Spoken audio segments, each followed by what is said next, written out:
Okay, so in this session, I'd like to show you some video clips that relate to what we learned.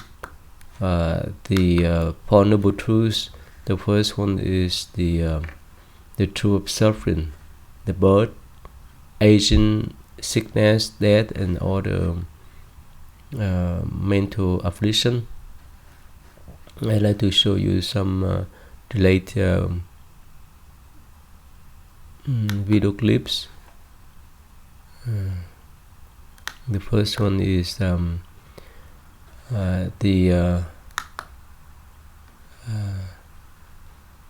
how COVID-19 affects our mental health by University of Arizona.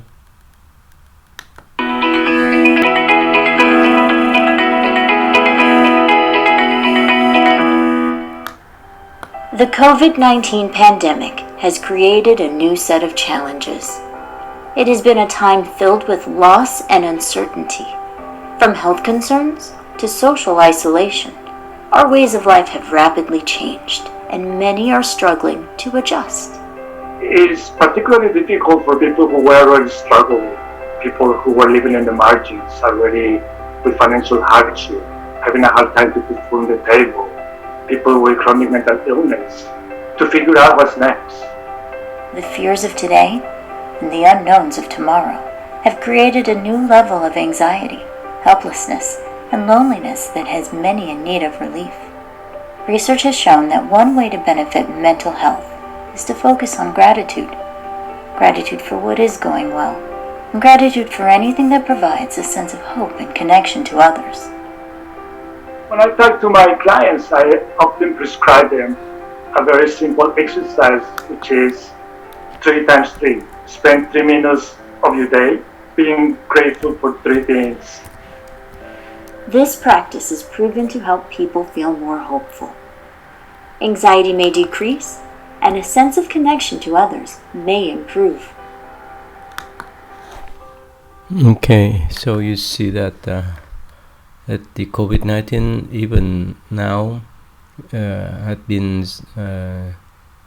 subdued and contained, but still it affects to the mental health of so many people. And let me show you another clips about what's going on now. The COVID-19 it affects to many lives, especially in India.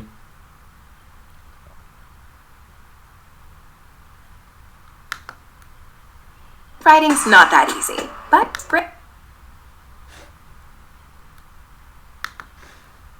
Shifting focus now to India and its COVID-19 updates. Signaling a receding second wave, India has reported its lowest daily rise in COVID cases in nearly 58 days.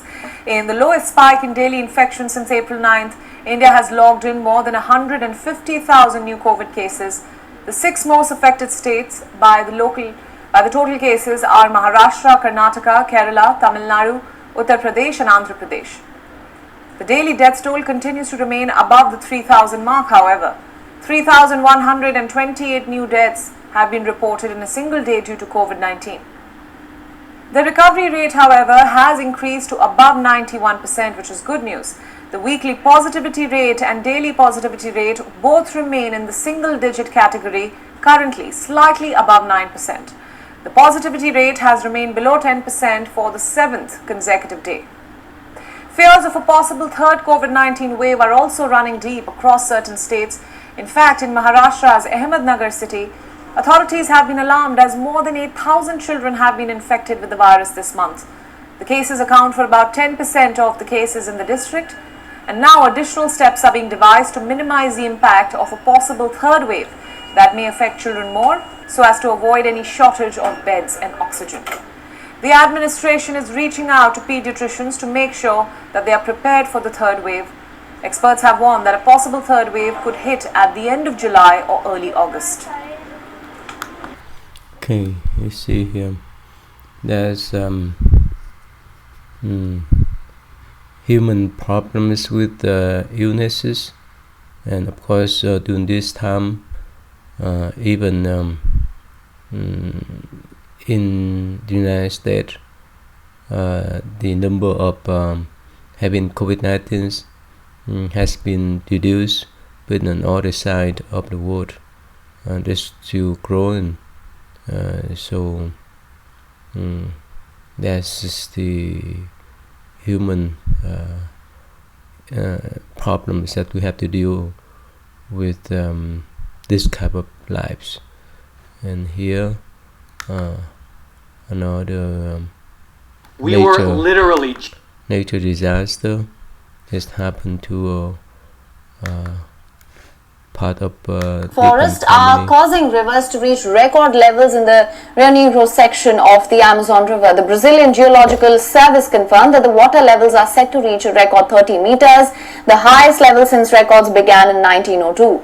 The nearby Solimões and Amazon rivers were also nearing all-time highs, flooding streets and houses in dozens of municipalities and affecting some 400,000 people in the region. Se subir mais 2 centímetros, vai ter que levantar mais a maromba aí, né?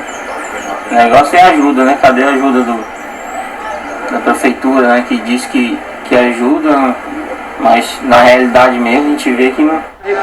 Nós construímos passarelas para as pessoas transitarem e também se tornou uma atração turística na nossa cidade, porém, como o rio já atingiu a sua maior cota, nós estamos torcendo agora para que esse rio comece a baixar. Baixando o rio, a partir do momento que o rio começar a descer, nós já temos aqui programado, já compramos. Okay, anyway, so all kind of nature disaster happen in our town, in our city, our state, our country, and other part of the world too.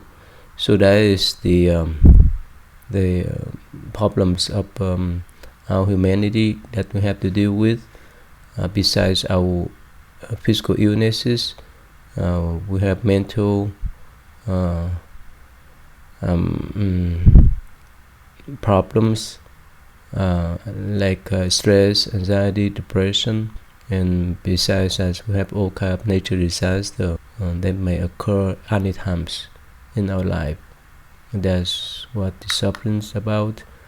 And here I'd like to show you briefly a video clips that one lady, she just 45 and she want to check into a nursing home for 2 weeks to see how much suffering the elderly people handle in the nursing home by themselves.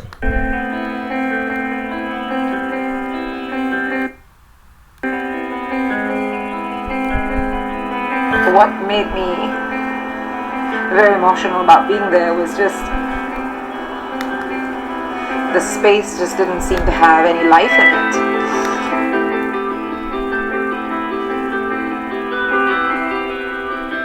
There is no privacy, there's nowhere to hang your clothes, there's nowhere to put your pictures, there's nowhere to be you. It was just like being in a room full of moms, grandmas. They've all got stories, they've all got lives, and it feels like your life is on hold.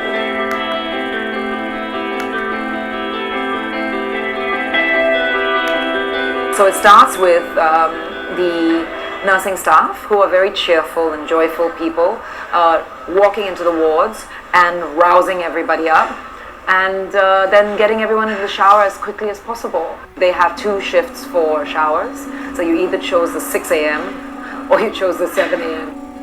It would be breakfast, exercises, lunch, nap, nothing.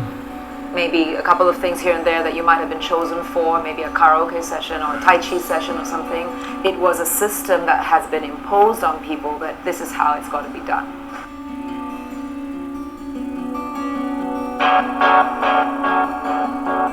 Those who were there temporarily and knew they were going to leave were fine.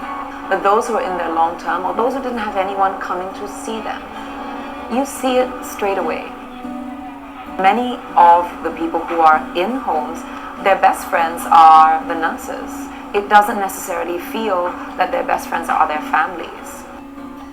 I have been in a high dependency ward for 3 days and I have not seen one family member here, not one person who comes to sit with anybody at all, ever.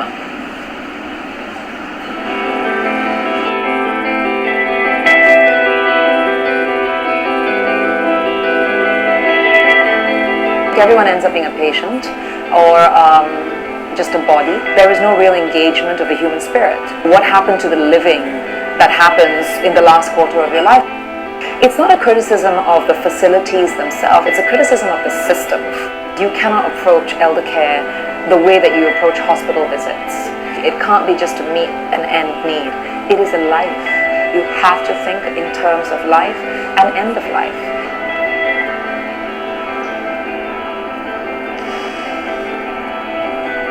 Isn't that how you keep yourself alive? With happiness and thoughts and interaction and energy. So see that most of the time the elderly people in this country were sent to the nursing home and they feel lonely. And here, like this lady just mentioned, their friends around the nurses, and not many family members could visit them, sit with them. So that's the problems of loneliness. Of course, we blessed that we have this kind of nursing home system in this country. In the other country, the elderly people may need to survive, to work for food when they're not taken care by their own children or grandchildren. So here the last one of our stage is death, and especially during this COVID-19, many families had lost their loved one.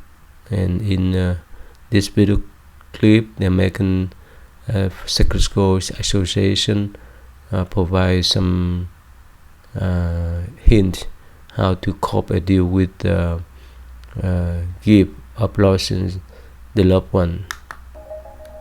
The COVID-19 pandemic is not only a medical crisis, but a psychological one.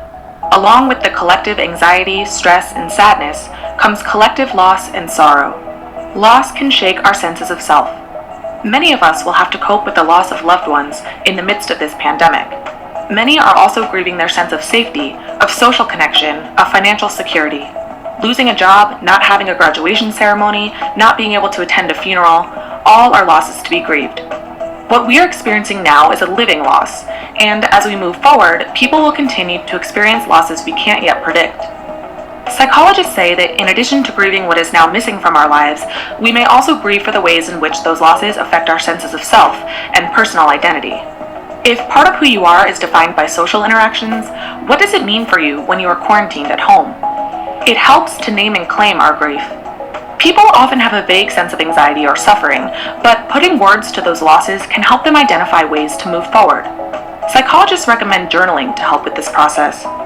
Since most of us have never been through anything like this, it can help to explore how you got through another challenging transition, like a divorce or losing your job. How did you heal and recover through that process? You can likely apply some of those strategies to this situation. Social connections are still important. Psychologists encourage people to stay connected with their social support networks through phone calls, text messages, video chat, and social media. For many people, it will take time to recover from their losses. Keep checking in on friends and family members even after this period of isolation ends. Grief is natural, and most people are resilient. Though grief is difficult, it helps to recognize that it's natural and serves a purpose.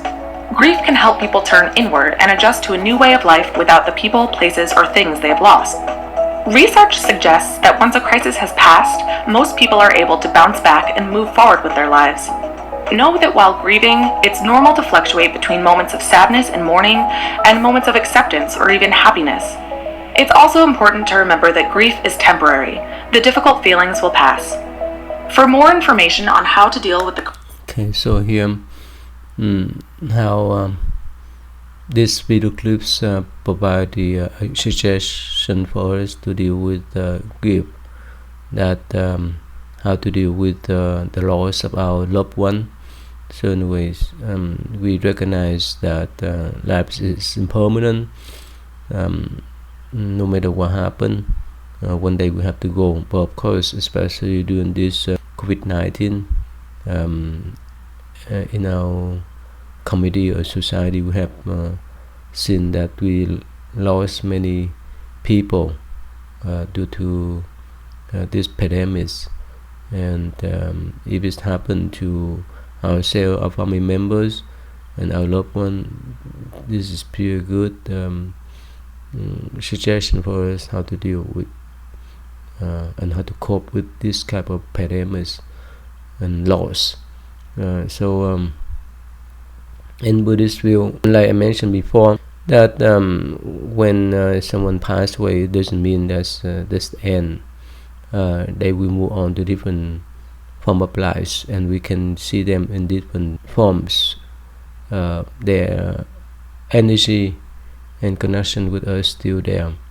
So even there may be difference, but we still have some connection with them in one way or others.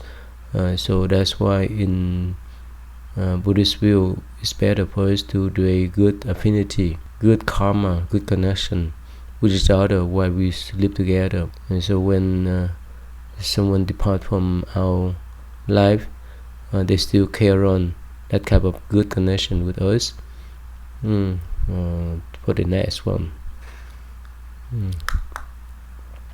And the next one is that so here I just show you the video clips about birth, Asian death, illnesses. So the next one I will show you some video clips that relate to what we call the poison, the dread, anger, and ignorance, and the poison the mind. If we recognize them as a poison, we can transform them. Otherwise, if we don't recognize them, there's no way for us to transform them. So let me show you some video clips about this. That paid consistently, didn't go into court to seek your child support or to be reduced because you weren't working instead of getting 2 jobs, because you have 1 child. It's not as if you've got a gaggle of kids. It is just you that you have to take care of. So you did. And if you happen to get skunked because I paid child support when I wasn't working, I still had to pay child support. Just a second. I see how much you paid. And in Minnesota. I see how much you paid. And she was obligated to pay child support too. And she had an obligation. Just a second. Did the child ever live with you? Live with you? No, Your Honor. Oh, okay. Child never lived with you. So the child lived with her mother consistently. So her mother's obligation to take care of the person living in her house who she loved didn't get any less. She didn't say to her, you can only have a half a sandwich today. She didn't say to her, we are only keeping the heat at 58 degrees in the house today. She had to take care of her child. You, on the other hand, had to take care of Vu. No, I had to pay child support. No. You had to take care of Vu. So, and pay child support. No, I'm not getting into it with you, sir. I supported my daughter with child support. No. Yes, I did. I have the payments right here. No, listen to me. The payment history is for 10 years right here, Your Honor. Sit! I didn't ask something. No! Sit! Geez, do you really believe that every child is in the home that it should be? Just a second. Would you remove him, please? Sure. Thank you. I have the payment list right here. Listen to me. I don't doubt for a moment that you paid a certain amount of child support every month. That's correct. I'm not doubting. Okay. Just put it down. I'm not doubting that you paid child support every month. What I'm saying to you is, as soon as you went into business, your business failed, and this didn't work out, and then you were an Uber driver or a Lyft driver, but that didn't work out, you went back incrementally to seek a reduction in child support. And now you're coming to a court of equity because Court of Equity says, well, he paid for a very long time too much in this child care, so we're reducing for 10 years his application to $180 a month, which I'm telling you doesn't feed and take care of my... Okay, here, this video clips about that gentleman tried to argue with the church to reduce the child support. I think during this pandemic that he was out of work, but the church made the argument that he need to pay no matter what, because that's his obligation to support his child. So there's a lot of problems. There's a lot of denial. Okay. So the next one I'd like to share with you is some kind of funny, but especially on the road, if people could not handle their emotion, they develop all kind of anxiety. They develop all kind of resentment toward each other.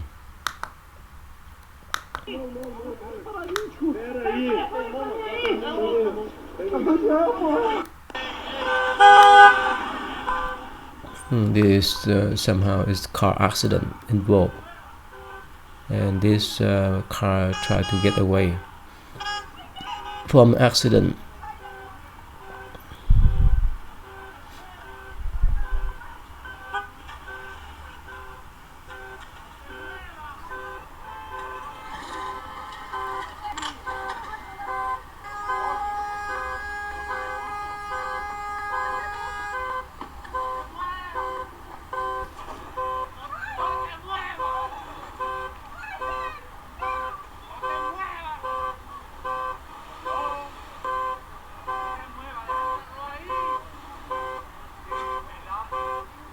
Made a lot of people angry.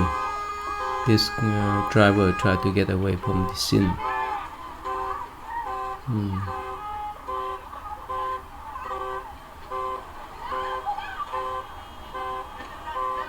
And some car tried to block this.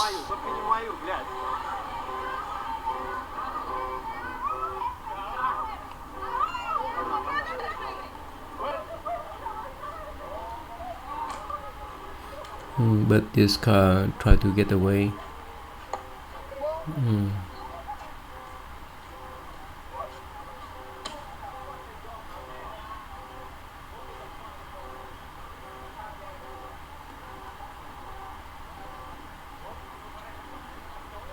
And even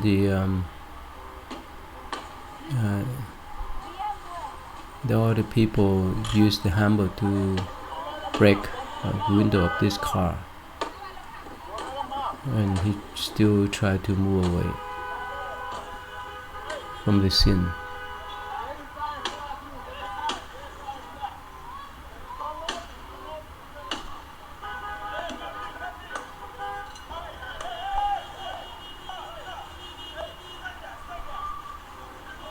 He tried to move away from the scene. Anyway, so there's a lot of drama about these scenes that people would not take responsibilities for the action, especially for this driver. He just tried to move away from the scene. And the next one I want to show you what we call Dumbe's criminal who got caught on camera. It's a bit funny, but still it demonstrates our stupidities, that we would not have much wisdom to do things, especially for the criminal. Pull off a crime that smoothly. Most just end up like the people on this list. Ready to see them? Let's get it on! Encountering an armed gang of bike-riding jewel thieves smashing into your store with sledgehammers has got to be a terrifying moment. These people probably wish they had a huge bodyguard to help them, but all they actually needed was this 71-year-old Gran with a handbag. She's genuinely like a superhero, taking on a whole gang of huge armed men with no protection at all, and she turned out to be seriously effective. 5 of the thieves were caught, and 1 fell off his bike in fear, which is a bonus point. And they were all filmed, so they can't even lie about who took them down. These guys looked like they had the right all guns blazing approach to robbery that would mean they could get away with the ATM they were stealing. But all they really managed to do was back their truck through a glass door. Then one of them locked himself out of the truck. There was a lot of driving backward and forward, and they got away with only the front panel of the machine and none of the money. After all that fumbling, the initial approach doesn't really have the same impact. If you're going to be a horrible human being and commit a horrible crime like hitting someone over the head with a rock and running away with their stuff, you better avoid doing anything that people can make fun of you for. The cops and their dogs cornered the man while he climbed back over the spiked fence at their request, but Eddie intended to make a run for it. Luckily, he couldn't, because he got his jeans caught on the fence and had no choice but to make the cops' lives easy and hang around until he was arrested.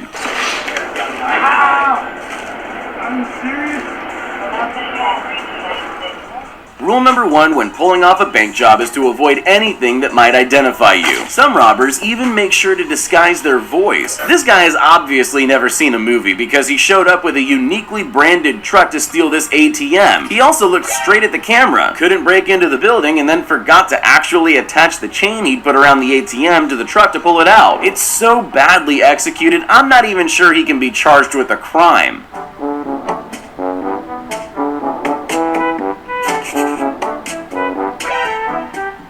This wannabe thief needs to get hold of this CCTV footage because he might not be any good at stealing, but he could get cast as the next great slapstick star. This whole mini play is just perfect. First he walks in front of the cameras, then thinks he can step back and nobody will be able to recognize him because he's put a stocking over his head, which he produced by magic. Then he throws something at the window, it doesn't break, so he panics and falls over again and again. It's an absolute classic if I ever saw one. Okay, anyway, so these are the information, maybe funny, but still that's demonstrate our ignorance in life. Not talking about the criminals one, but sometimes we have some action that that make people laugh at us, and again because we lack of wisdom, that's why we raise certain type of karma. So again, this is the video clips that relate to what I just want to illustrate.